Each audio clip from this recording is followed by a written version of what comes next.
Yeah, right, guys, welcome to my channel. This is Crypto Tyke, and what I'm doing is thinking about the future of crypto and assets in general.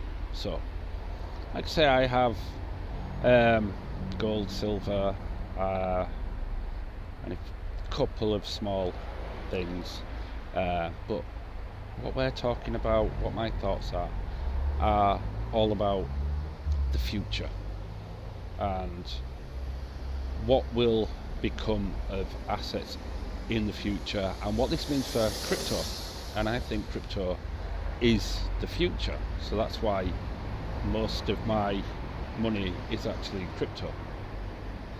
And part of my decision making when I'm buying and looking at the top of alt season and things like that is which altcoins. I mean, Bitcoin is Bitcoin, and I'm not selling that. But which other altcoins will I probably want to keep some back of? So I'm not selling the lot. I'll sell some, but not all of them. Some of them are just altcoin season flips, but some that I'll hold on to. And that's a decision I have to make and think carefully about. And the reason behind it is quite simple, and what's inspired this video is I've been thinking it, and I think I might have mentioned it on another video briefly and touched upon it, but it's the whole asset situation. Now, love him or hate him, Eric Trump was talking about it on a Fox News interview, and what he said chimed with exactly what I've been thinking. And also, if you're a UK crypto trader especially, or you've held crypto in the UK, somebody else who's been talking with. Before I say this, I'm going to say, look, I'm only small at the moment, so do hit the subscribe button if you haven't already. But I'm going to give you a channel that I think is worthwhile subscribing to, and that's Matt Lutch. He talks a hell of a lot of sense, he's down to earth, and won't just hype shit up, you know what I mean? It's like he tells it as it is, a bit like I try to. And I tend to agree with a lot of what he says because it's sensible and it's smart and it's long-term thinking, and that is what you need. And I think that is, I know I ever go at people who buy Casper because, and I don't mean it having a go at people who buy Casper, just those people who think the long term, but they're not really. They're just looking for a coin that's going to make them loads of money, and then eventually they get bored and they'll sell up anyway. Anyway, my point is this: whether you're buying Casper, whether you're buying Bitcoin, Ethereum, Link, BNB, whatever, why are you buying them? Now, my reasons are similar to what Matt Lutch was talking about on his video. I'll leave a link to that video because it's really, he probably explains it a lot better than I can. And it's to do with the future of crypto and the future of having assets. Now, as I've explained countless times in videos before, wealthy people, the reason they're wealthy isn't because they've got loads of money, it's because they've got loads of assets. And there's a lot you can do with those assets to release liquidity, money. Now, one of the things is you can either sell them or you can use them, to basically go to the bank and say, like a mortgage, I've got a house, I want to remortgage it, things like that, releases money for you. And you can either live off that or buy more assets. And with traditional assets, the problem is that if you've got a house, the bigger the item is, and now I know this from my record collection, I first ran into it, I wanted to sell it bulk and I wanted to get a decent price for it, but the problem with that is by the time I sell that for that price, alt season would be over, and my plan was to put it into crypto. So it just takes too long, so you have to sell them individually. You can't unlock the liquidity, and that is a key point in the future of crypto. As Eric Trump pointed out on his interview, if I wanted to sell physical gold, I would have to go to a place that buy it, possibly get it melted down, or they'd have to, and it'd take time. I can't just unlock that instantly. And with a house, it takes months, sometimes years to sell a house. You don't want to be giving away it, because it defeats the whole object of why you have the asset in the first place. It's supposed to make you a profit, not make you a loss. So you've got an asking price, and you want that asking price if you've got any sense, or you put an asking price higher than what you want it, and you hope that they'll meet you at the actual price you want in for it. And this is what physical assets, and the big people, what they do is they buy physical assets. Countries hold actual gold, not just getting it on the stock market like we do.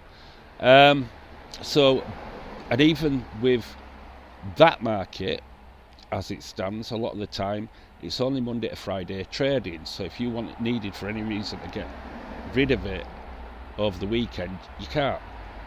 Crypto, 24 hours. 24 hours a day, 7 days a week. You can sell your crypto in an instant if you need to. And that is where the future lies, and why it's not so crazy to imagine, with a limited supply of 21 million Bitcoin, why Bitcoin could, in time, maybe not in our lifetime, become the new, as we'd say, gold standard, instead of gold being gold standard. We're in an era now of technology, so real world assets, hence why they're a popular narrative for alt season.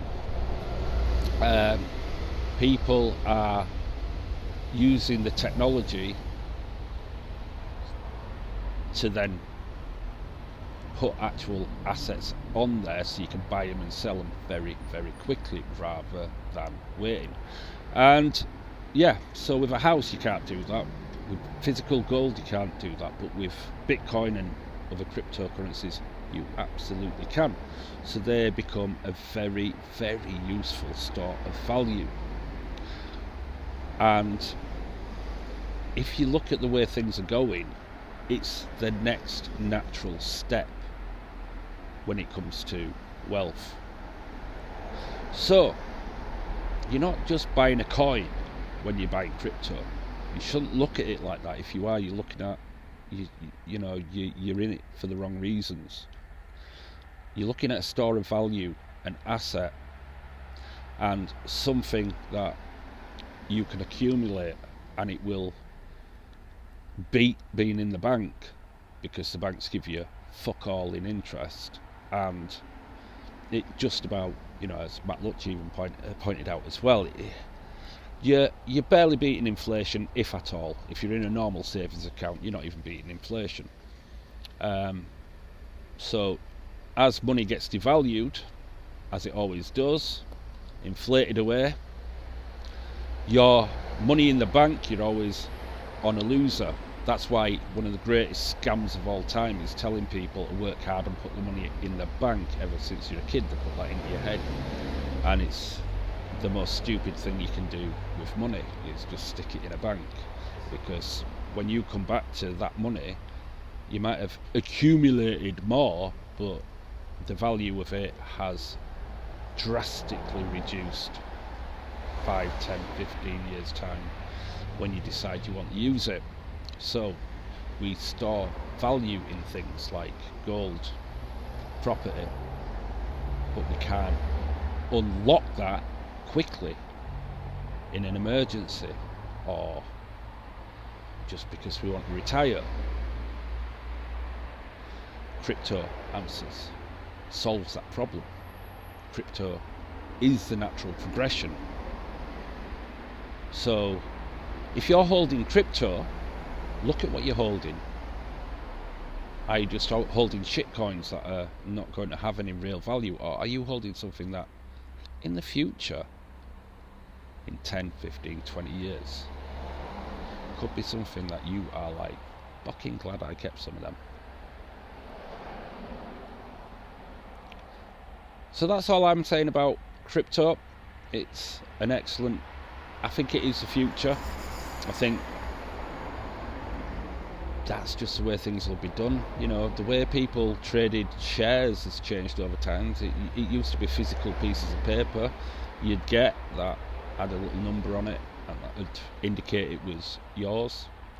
But now the more secure, faster way of doing that is to create those as, you know, assets on blockchains.